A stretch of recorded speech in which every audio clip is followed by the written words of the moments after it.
ဒီဇလန်ကအသက်လူပြီးပြေးနေရတဲ့မင်းကလေးတစ်ယောက်နဲ့စတက်တင်တာပါတယ်။တောင်ကုန်းနောက်ွယ်မှာစောက်ထားတဲ့အင်တာဟောင်းလေးတစ်ခုထဲမှာသူမကပုံနေတာပါ။အဲ့ဒီနေရာဟာသူမရဲ့အသက်ကိုကယ်တင်ပေးမယ့်နေရာဖြစ်လာလိမ့်မယ်လို့သူမလောဝမထင်ထားခဲ့ပါဘူး။ဘာလို့လဲဆိုတော့သူမနောက်ကိုလိုက်နေတဲ့မိစ္ဆာဟာလူသားတွေအနံ့ကိုကြိုက်ပေမဲ့ညစ်ပတ်နံဆိုတဲ့အနံ့အသွတွေတော့မခံနိုင်လို့ပါပဲ။အဲ့ဒီမင်းကလေးရဲ့နာမည်ကအန်ဆာပါ။ပြီးခဲ့တဲ့ညကចောင်းသား2ယောက်ဟာသူတို့ရဲ့အဆောင်မှာအိပ်ဖို့ပြင်ဆင်နေတော့ရုတ်တရက်ခါမှုပေါ်ကနေလေးလံတဲ့ခြေတံတွေကိုကြားလိုက်ရပါတယ်။သူတို့2ယောက်တယောက်ကိုတယောက်ကြည့်လိုက်မိတဲ့အချိန်မှာပဲမီးတွေပြစ်သွားပြီးတော့တခန်းလုံးမှောင်သွားပါတယ်။ဘာဖြစ်နေမှန်းသူတို့တေချာမသိခင်မှာပဲတကားကနေ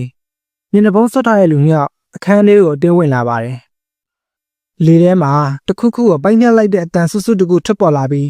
းနောက်တစ်စက္ကန့်မှာတော့ចောင်းသား2ယောက်စလုံးတက်ပြောက်သွားခဲ့ပါတယ်။တစ်ဖက်မှာလည်းမင်္ဂလိဆောင်ကအန်နာအိမ်မောကျနေခဲ့ပါတယ်။ရုတ်တရက်တယောက်ကသူမနာမည်ကိုထပ်ခါတလဲလဲခေါ်နေတာကိုကြားလိုက်ရတယ်။သူမအိတ်ချင်မူတူနဲ့တကားဖွင့်လိုက်တဲ့အခါသူမချီမှာမျက်လုံးအဖြူသားရည်နဲ့ထိလန့်စရာတတော်ဝါကြီးတစ်ကောင်ရက်နေတာကိုတွေ့လိုက်ရပါတယ်။အဲ့ဒီတတော်ဝါကသူမစီကိုဖြည်းဖြည်းချင်းတိုးလာတဲ့အခါအန်နာကြောက်လန့်ပြီးတောင့်တင်သွားခဲ့ပါတယ်။နောက်တစ်နေ့မနေ့အန်နာအတန်းနဲ့ရောက်လာတဲ့အခါသူမရဲ့မျက်နှာဟာအိမ်မဆိုးတစ်ခုမဟုတ်ပဲတကယ်လက်တွေ့ထိလန့်စရာကိုကြုံတွေ့ခဲ့ရတဲ့ပုံစံဖြစ်နေပါတယ်။ဒီအတော်တွင်းမှာပဲចောင်းသား2ယောက်သေဆုံးတဲ့တဲ့င်းကကျောင်းရဲ့တူကြအောင်စီကိုရောက်သွားပါတယ်။လူတွေထိတ်လန့်ကုန်မှဆိုလို့သူကဒီဖြစ်အပ်ကိုဖုံးကွယ်ထားဖို့ဆုံးဖြတ်ပြီးတော့အလောင်းတစ်ခုဝတ်ပြုဆောင်ထားမှတင်ထားခိုင်းလိုက်ပါတယ်။အဲ့ဒီညမှာပဲအန်နာနေမကောင်းတလို့ခံစားရတာကြောင့်ဆေးပေးကန်းကိုတွားခဲ့ပါတယ်။တယောက်အခန်းထဲကိုဝင်လာရလို့သူမရုတ်တရက်ခံစားမိသွားတယ်။ဒါပေမဲ့လှည့်ကြည့်လိုက်တော့ဘယ်သူမှရှိမနေဘူး။သူမကြောက်လန့်နေကြအပြင်ကိုပြေးထွက်လာတဲ့အချိန်မှာပဲသူမရဲ့ကြောပေါ်ကိုအေးစစ်တဲ့လက်တစ်ဖက်ကလာထိတာကိုခံစားလိုက်ရတယ်။သူမလှည့်ကြည့်လိုက်တော့အဲ့ဒီမိစ္ဆာကြီးပြန်ပေါ်လာပါတယ်။အန်နာဟာအသက်လူပြေးပြီးအိမ်သားဟောင်းလေးထဲမှာပုန်းနေခဲ့တယ်။သူမဟာတုံတုံရင်ရင်နဲ့အပြင်ကိုချောင်းကြည့်လိုက်တဲ့အခါဆရာတယောက်ဖြစ်တဲ့ဥစတက်ဘာဂတ်ဟ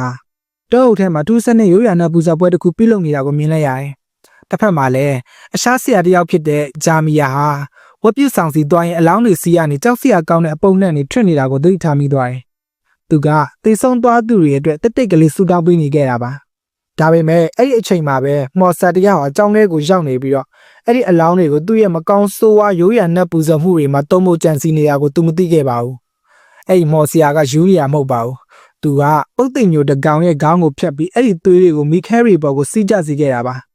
ပြီးတော့သွေးတွေဆိုးရွှဲနေတဲ့အယုတ်တစ်ခုကိုအဲ့ဒီအပေါ်မှာနှက်လိုက်တယ်။စက္ကန့်ပိုင်းအတွင်းမှာပဲကျမ်းမြေပေါ်ကအလောင်းတစ်ခုလုံးပျောက်သွားတယ်။ဆာမီယာကြောက်လန့်နေကြထွက်ပြေးဖို့ကြိုးစားရင်မတကားပိတ်နေတယ်။ရုပ်တရက်အလောင်းတစ်လောင်းကလေထဲကသူ့ရှေ့ကိုပြုတ်ကျလာပြီးအဲ့အလောင်းကသူ့ခေါင်းကိုသူ့ကိုယ်ပိုင်ပြန်ကင်ထားတာပါ။ဆာမီယာဟာကြောက်လန့်တဲ့ကြောင့်နောက်ဆုတ်လိုက်ရင်ဒုတိယမြောက်အလောင်းနဲ့တွားတက်မိပြန်တယ်။ခြေထောက်တွေမခိုင်တော့ပဲကြောက်စိတ်ကြောင့်ကျမ်းမြေပေါ်လဲကျသွားခဲ့တယ်။မော်စီယာကမန်နန်နဲ့ရွတ်ဆိုပြီးအယုတ်ပေါ်ကိုသွေးတွေမှုတ်ထုတ်လိုက်တဲ့အခါအလောင်းနှစ်ခုလုံးတုံကားလာတယ်။နောက်တစ်ခဏမှာတော့တခန်းလုံးသွေးတွေနဲ့လွှမ်းသွားခဲ့တယ်။ဒဏ်ရာပြပြနဲ့ရထားတဲ့ဆာမီယာဟာအပြင်ကိုတွားသွားပြီးထွက်ဖို့ကြိုးစားတယ်။အဲ့ဒီအချိန်မှာပဲထိတ်လန့်စရာကောင်းတဲ့အော်ရတန်တစ်ခုကိုညရဲ့တိတ်ဆိတ်မှုကိုဖြိုခွင်းပြီးကျောင်းတစ်ခုလုံးကိုပစ်တင်ထပ်သွားစေတာအားလုံးကိုထိတ်လန့်ကုန်စေတယ်။ခဏချင်းမှာပဲကျောင်းသားတွေရောက်လာပြီးတတိလက်နေတဲ့ဆာမီယာကိုစီပေးခန်းစီခေါ်သွားကြတယ်။အန်နာကအဲ့ဒီဆရာကိုမော်ဆရာတယောက်ကချိန်စာတိတ်ထားတာလို့တန်တရားဝင်ပေမဲ့သူမရဲ့တငယ်ချင်းကဒါမဖြစ်နိုင်ဘူး။သူကဘာသာရေးအလုံးကိုင်းဆိုင်တဲ့သူဘယ်ချိန်စားမှသူ့ကိုမထိနိုင်ဘူးလို့ချစ်ချင်းချင်းဆိုလိုက်တယ်။သူတို့ညမြင်းခုန်နေတော့တခြားဆရာတွေရောက်လာပြီးကျောင်းသားအလုံးကိုပြင်ထွက်ခိုင်းလိုက်တယ်။အဲ့ဒီညမှာပဲကြောက်ကြီးဟာတည်င်းကြချင်းချောင်းကိုဒေါသတကြီးရောက်လာတယ်။သူကတူးကြအုပ်ရဝမ်ကိုရင်ဆိုင်ပြီးမင်းပါလို့အဲ့ဒီကျောင်းသား2ယောက်ရဲ့အလောင်းကိုတကြိုမပေးရလဲလို့မေးတယ်။ရဝမ်ကရဲတွေတိသွားရင်ကျောင်းရဲ့ဂုံတက်ကပစ္စည်းသွားလိမ့်မယ်လို့ပြန်ဖြေတယ်။ကြောက်အုပ်ကြီးကဒေါသတကြီးနဲ့လူသားဆန်မှုတဲ့ဘာမှအရေးမကြီးဘူး။တေဆုံးသူကိုဂုံပြူတာငါတို့ရဲ့အကြီးမြတ်ဆုံးတာဝန်ပဲလို့အော်ဟစ်လိုက်တယ်။ဒါပေမဲ့အချိန်ကနှောင်းသွားပါပြီ။အလောင်းနှစ်ခုလုံးကထူးဆန်းစွာပျောက်ကွယ်သွားခဲ့ပါတယ်။ခဏတာသိစိတ်သွားပြီးနောက်မှာတော့ကြောက်အုပ်ကြီးကအမှန်တရားကိုဖုံးကွယ်မထားတော့ဘူးဆုံးဖြတ်လိုက်တယ်။အဲ့ဒီညမှာပဲသူကចောင်းသားအလုံးကိုစူးစီးပြီးဆူတောင်းပွဲလုပ်ပေးခဲ့တယ်။ဒါပေမဲ့ဆူတောင်းနေတော့မှပဲအနောက်မှာရက်နေတဲ့ဆရာဘာကတ်စီမျက်နှာကြောက်လန့်နေကြဖြီးဖြက်ဖြစ်သွားတယ်။လူတွေသူကြည့်နေတဲ့ဘက်ကိုလိုက်ကြည့်တဲ့အခါကြောက်အုပ်ကြီးပျောက်သွားပြီးသူ့နေရာမှာအလောင်းကြီးတစ်လောင်းမတ်တက်ရနေတာကိုတွေ့လိုက်ရတယ်။ခမ်းမတစ်ခုလိုရုံရင်းဆန်ကဖြစ်သွားတယ်။ကြောက်အုပ်ကြီးပါချိန်စားမိသွားပြီလားလို့အားလုံးကတွေးတောကုန်ကြတယ်။ကျောင်းတစ်ခုလုံးကအခုဆိုရင်ထိတ်လန့်စရာနဲ့ဖုံးလန့်သွားပါပြီ။ရဝမ်ကကျောင်းသားအားလုံးခမ်းမထဲမှာအိတ်ကြဖို့နဲ့ဆရာတွေကတလှည့်စီကင်းဆောင်ကြဖို့ကြေညာလိုက်တယ်။ဒီတော့တင်မှာပဲစာထရီယာဒါပေအားလုံးကဝိညာဉ်လက်ချက်မဟုတ်ပဲ လူသားတယောက်ရဲ့လက်ချက်လို့ယုံကြည်နေတယ်။ညရောက်တော့သူနဲ့သူ့တငယ်ချင်းဟာအเจ้าရုပ်ကန်တွေကိုတိတ်တိတ်လေးခိုးဝင်ပြီးစာရွက်စာတမ်းဟောင်းတွေကိုမှွေနှောက်ရှာပေးကြတယ်။အိမ်မှာသူမကသတင်းစာဟောင်းတစ်ခုကိုတွေ့လိုက်ရတယ်။အဲ့ဒီသတင်းစာမှာလွန်ခဲ့တဲ့နှစ်ပေါက်များစွာကတန်နေပညာရှိတစ်ယောက်နဲ့သူ့ရဲ့အဖုံးဝင်နဲ့အသက်ခံခဲ့ရပြီးတမျိုးလိုယုံရည်ဆန်ကဖြစ်ခဲ့ရတဲ့အကြောင်းမှရှိတယ်။ဒါပေမဲ့စာထရီယာအသက်ခံရသူစီးရင်ထဲမှာသူ့ဖခင်ရဲ့နာမည်ကိုတွေ့လိုက်ရတဲ့အခါလုံးဝထက်နှံသွားခဲ့တယ်။နောက်တစ်နေ့မနေ့မှာစာထရီယာသူ့အဖေတကယ်အသက်ရှင်နေသေးလားဆိုတာသိရအောင်အိမ်ပြောင်းမှုဆုံးဖြတ်လိုက်တယ်။အဲ့ဒီအချိန်မှာပဲအန်နာကအင်တာသွားရင်တော့အုပ်ထဲမှာဆရာဘာကတ်ကရိုးရာနဲ့ပူဇော်မှုတွေထက်လုပ်နေတာကိုမြင်လိုက်ရတယ်။သူမအဲ့ဒီမှာတူးဆန်းတာတစ်ခုကိုသတိထားမိသွားတယ်။အဲ့ဒါကနတ်ဖျားတစ်ပါးအတွက်ရည်ရထားတဲ့ပူဇော်တကာတစ်ခုနဲ့တူနေပါတယ်။ဒါကမကောင်းတာတစ်ခုလို့ထင်ပြီးအန်နာတငယ်ချင်းကအဲ့ဒါကိုကောက်ယူပြီးအမိုက်ပုံထဲကိုလွှတ်ပစ်လိုက်တယ်။ဒါပေမဲ့အဲ့ဒီလောက်ရကသူမကိုတီးစီလိုက်မယ်လို့သူမလုံးဝမထင်ထားခဲ့ပါဘူး။ခဏအကြာမှာသူမအဝတ်လန်းနေတော့တရယောက်ကသူမရှိမှရက်နေတယ်လို့ခံစားလိုက်ရပါတယ်။သူမဟာကာယံတန်းတဲ့လက်ကောက်ကိုဆွဲပွင့်လိုက်ပေမဲ့ဘယ်သူမှရှိမနေပါဘူး။သူမအလက်ဆက်လုံနေတော့မှပဲရုတ်တရက်သူမမျက်လုံးတွေကမီးနဲ့ဆွတ်တယ်လို့ပူလောင်လာပါတယ်။သူမနာကျင်စွာအော်ဟစ်ပြီးမျက်လုံးတွေကိုအတင်းပွက်နေတော့တယ်။အန်နာပြေးလာကြည့်ရကသူမမြင်လိုက်ရတာကဘသူမဆိုတုံလှုပ်သွားစေမဲ့မြေကွင်းပါပဲ။သူမတငယ်ကြီးရဲ့မျက်လုံးလေးကနေသွေးတွေစီးကျနေပြီးပါဇက်ထဲမှာလည်းတသားချောင်းရှိတစ်ချောင်းစိုက်နေ။နောက်တစ်စက္ကန့်မှာတော့သူမတငယ်ကြီးအသက်ရှင်လင်းနေပဲသူမရဲ့မျက်လုံးလေးကနေတန်မိုးတစ်ချောင်းကိုဆွဲထုတ်လိုက်ပါတယ်။အန်နာကြောက်လန့်ပြီးတောက်တင်းသွားခဲ့တယ်။သူမတငယ်ကြီးကနာကျင်သွားတဲ့နောက်ဆုံးသွားရင်ရေရင်းထဲကိုပြုတ်ကျသွားခဲ့တယ်။အန်နာကသူမလက်ကိုအားကုတ်ကင်ထားပေမဲ့ရုတ်တရက်ရေရင်းအောက်ရှည်ကနေဖြော့နေတဲ့လက်နှစ်ဖက်ကထွက်လာပြီးသူမတငယ်ချင်းကိုရေရင်းနှစ်ထဲကိုဆဲရှပ်သွားတယ်။အခုတော့အဲ့ဒီတိတ်ဆိတ်ချောက်ချားပွဲနေရာမှာအန်နာရဲ့အော်ဟစ်တံပဲကြံရပါတော့တယ်။ဆရာဘာကတ်ကဒါတွေကိုကြားတဲ့အခါတူကြားအောင်ရိုဝမ်စီကိုဒေါသတကြီးသွားပြီးအခုတွေ့ပြီမလား။ဒါရီယာငါတို့ကိုယ်တိုင်ယူဆောင်လာတဲ့ကျင်းစာတွေပဲလို့အော်ဟစ်လိုက်တယ်။အရှိအနီတွေကဆိုးရလွန်းလာတာကြောင့်ကျောင်းဟာတင်ချိုင်းကုတ်တစ်ခုနဲ့မရှားနာတော့ပါဘူး။ကျောင်းသားတွေတယောက်ပြီးတယောက်အတက်ခံနေရပြီးအားလုံးရဲ့စိတ်ထဲမှာကြောက်ဝဲမှုတွေလွှမ်းမိုးနေပါတယ်။ဆရာအတော်များများကကလေးတွေကိုအိမ်ပြန်လွှတ်ချင်ပေမဲ့ဒူးကျောင်းအောက်ရိုဝမ်ကပြက်ပြက်တတ်ညင်းလိုက်ပါတယ်။အပြင်မှာစူပအောင်ကြောက်မှုတွေဖြစ်နေတယ်။ကျောင်းသားတွေကျောင်းဝထက်သွားရင်ပိုပြီးအန်ရရှိလိမ့်မယ်လို့သူကပြောတယ်။ဒါကြောင့်အားလုံးကျောင်းထဲမှာပဲနေပြီးဒီကဆူတောင်းကြဖို့သူကအကြံပြုတယ်။ဒါပေမဲ့ကန်သမာကအခြားတစ်ခုကိုစီစဉ်ထားခဲ့ပါတယ်။ဆူတောင်းပွဲစတင်တာနဲ့ကျောင်းသားအနှဲငယ်ရဲ့မျက်လုံးတွေကလုံးဝဖြူသွားခဲ့တယ်။သူတို့မျက်နှာတွေကထိလန့်စရာကောင်းလာပြီးအားလုံးတေကုန်ပြီဆိုတဲ့စကားလုံးတွေကိုပဲထပ်ခါတလေရွတ်ဖတ်နေကြပါတယ်။တပြေးပြေးနဲ့ကျောင်းသားတွေပို့ပြီးထူးဆန်းစွာပြုတ်မှုလာကြပြီးခမ်းမတစ်ခုလုံးယူသွတ်နေတဲ့အိမ်တစ်လုံးလိုဖြစ်သွားပါတယ်။ဘာဖြစ်နေမှဘယ်သူမှနားမလည်ကြဘူး။အဲ့ဒီအချိန်မှာဘာသာရေးဆရာအရှိုးကကုအာကျန်းစာတွေကိုအတန်ကျဲနဲ့ရွတ်ဖတ်လိုက်တဲ့အခါမှာပန်းဝန်းကျင်ကနည်းနည်းလေးပြန်ငြိမ်သက်သွားတယ်။အဲ့ဒီနောက်ရဝမ်ကစာထရီယာနဲ့တခြားကျောင်းသားအရှို့ကိုစေးသွားယူဖို့စေးပေးကန်းကိုလွှတ်လိုက်ပါတယ်။ဒါပေမဲ့သူတို့စေးပေးကန်းရောက်တဲ့အခါစေးကလေးပေါ်မှာလဲလျောင်းနေတဲ့ဆရာတယောက်ကရုတ်တရက်ထပ်ထိုင်ပြီးစာထရီယာကိုထူးဆန်းပြီးချင်းချောက်ဆရာကောင်းတဲ့အကြည့်နဲ့ကြည့်နေပါတယ်။စာထရီယာကြောက်လန့်တဲ့ကြားအပြင်ကိုပြေးရခဲ့တယ်။အဲ့ဆရာကတော့ဖန်ခွဲစားတွေကိုဝါးစားနေပါတယ်။အန်နာကစာထရီယာတယောက်ကျောင်းကနေထွက်ပြီးအိမ်ပြန်ဖို့အတင်းအကျပ်လုပ်နေတာကိုသတိထားမိသွားပါတယ်။သူမသူ့ကိုတားပြီးဒါပေအားလုံးကမော်ဆယ်တယောက်ရဲ့လက်ချက်မြဲအပြင်ထွင်သူမင်းကိုထောင်ချောက်စီလိုက်မယ်လို့ပြောရင်မဲ့စာထရီယာကဘသူစကားမှနားမထောင်ခဲ့ပါဘူး။သူကသူ့အဖေကိုတွေးဖို့စိတ်ဆုပ်ဖြတ်ထားပြီးသား။အန်နာကသူ့ကိုစိန်ခေါ်ပြီးတားဖို့ကြိုးစားရင်လည်းလုံးဝမရခဲ့ပါဘူး။စာထရီယာကျောင်းတကားကနေအပြင်ကိုလှမ်းလိုက်တာနဲ့မြင်လိုက်ရတဲ့မြင်ကွင်းကထိတ်လန့်စရာပါပဲ။လမ်းပေါ်မှာပုတ်စော်နံနေတဲ့အလောင်းတွေတိတ်ဆိတ်လျှောက်ချမှုတွေနဲ့အပုပ်နှံတွေနေရာတိုင်းမှာရှိနေပါတယ်။ဒါပေမဲ့သူမမရက်တန့်ခဲ့ပါဘူး။သူမစစ်ပြေးပါတယ်။ညနေစားလုံးမှာသူမအိမ်ကိုရောက်သွားခဲ့ပါတယ်။သူမတကားဖွင့်လိုက်တဲ့အခါမှာမင်းတို့ချင်းများဇဲကျိုးချတိဆုံးနေတဲ့သူ့အဖေအလောင်းကိုတွေ့လိုက်ရပါတယ်။ထက်ခန့်တုံလုံးနေတဲ့စာထရီယာဟာအပြင်ကိုကြည့်လိုက်တဲ့အခါအဝတ်မဲမဲဝတ်ထားတဲ့လူနှစ်ယောက်ကတယောက်ကိုတယောက်ရေးစစ်စစ်တက်နေတာကိုမြင်လိုက်ရပါတယ်။သူတို့ကစာထရီယာကိုမြင်သွားတဲ့အခါဟိုမှာဘာသာရေးကျောင်းကကျောင်းသားလို့အော်ပြီးသူ့စီကိုပြေးလာကြပါတယ်။စာထရီယာကသူ့ကိုသူကဲတင်ဖို့အနာကအလောင်းပုံကြီးကိုခုံစင်းပြီးတေးချင်းအောင်ဆောင်နေခဲ့ပါတယ်။သူအဲ့ဒီနားမှာနိုင်ပေါင်းများစွာဝတ်နေပြီးမှသူ့အသက်ကိုမနှက်တဲ့ကဲတင်နိုင်ခဲ့ပါတယ်။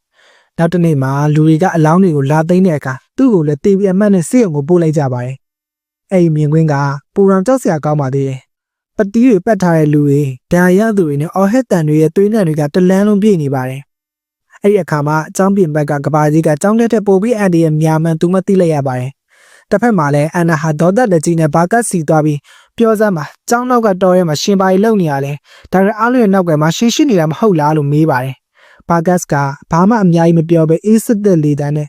ငါလို့တမဟာဒီကြားရဲ့ကောင်းကျိုးအတွက်ပဲလို့ပြောပြီးထွက်သွားပါတယ် အခုတော့အန်နာစိတ်ထဲမှာတန်တဲ့မရှိတော့ပါဘူးဘာကတ်စာလူသားကိုချိန်စာတိုက်နေတဲ့မော်ဆီယာပဲလို့သူမအခိုင်အမာယုံကြည်သွားခဲ့ပါတယ်အခြားတစ်ဖက်မှာတော့ဆာထရီယာဟာနောက်ဆုံးတော့အိမ်ကိုပြန်ရောက်သွားခဲ့ပါတယ်ဒါပေမဲ့သူမမြင်လိုက်ရတာကသူ့နှလုံးသားကိုကြေကွဲစေခဲ့တယ်နာမည်ကျော်ကုသပြုတယောက်ဖြစ်တဲ့သူ့ဖခင်ကတော့ခုတော့အသက်မင်းနေတဲ့အလောင်းတစ်ခုဖြစ်နေပါတယ်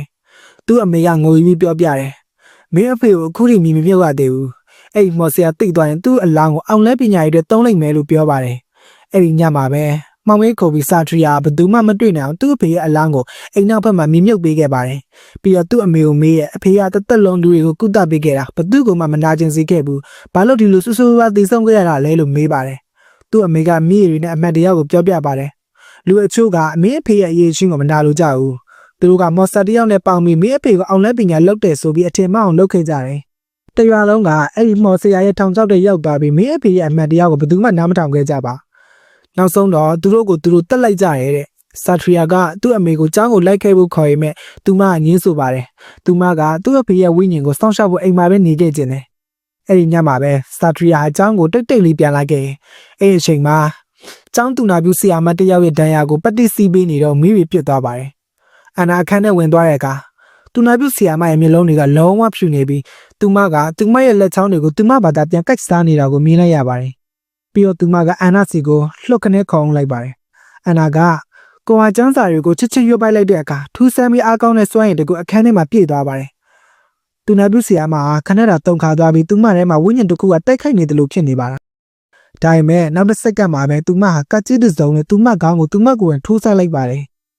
်မနေ့ရောက်တော့အန်နာဟာထိတ်လန့်တုန်လှုပ်နေတော့မှပဲသူမရဲ့နားထဲမှာမိစ္ဆာတကောင်ရဲ့တူတူလေးပြောတံကိုကြားလိုက်ရပါတယ်ဒါဟာတခုခုကိုညွန်ပြနေတဲ့လက္ခဏာလို့သူမခံစားမိတယ်ဒါကြောင့်သူမကဘာကတ်နဲ့ချစ်ချင်းတွေ့ပြီးကြောက်အုပ်ရုပ်ခန်းကိုရှာပေးဖို့စီစဉ်ပါတယ်ဒါပေမဲ့အဲ့ဒီအချိန်မှာပဲရဝမ်ကရောက်လာပြီးဒါစီးကန်းနဲ့မကိုက်ညီဘူးလို့ပြောတားဆီးပါတယ်အဲ့ဒီအချိန်မှာဆာထရီယာလည်းရောက်လာပြီးအန်နာကိုပြေးဝထောက်ခံတယ်သူတို့အတူတူတကားကိုရိုက်ချိုးပြီးဖွင့်လိုက်ကြတယ်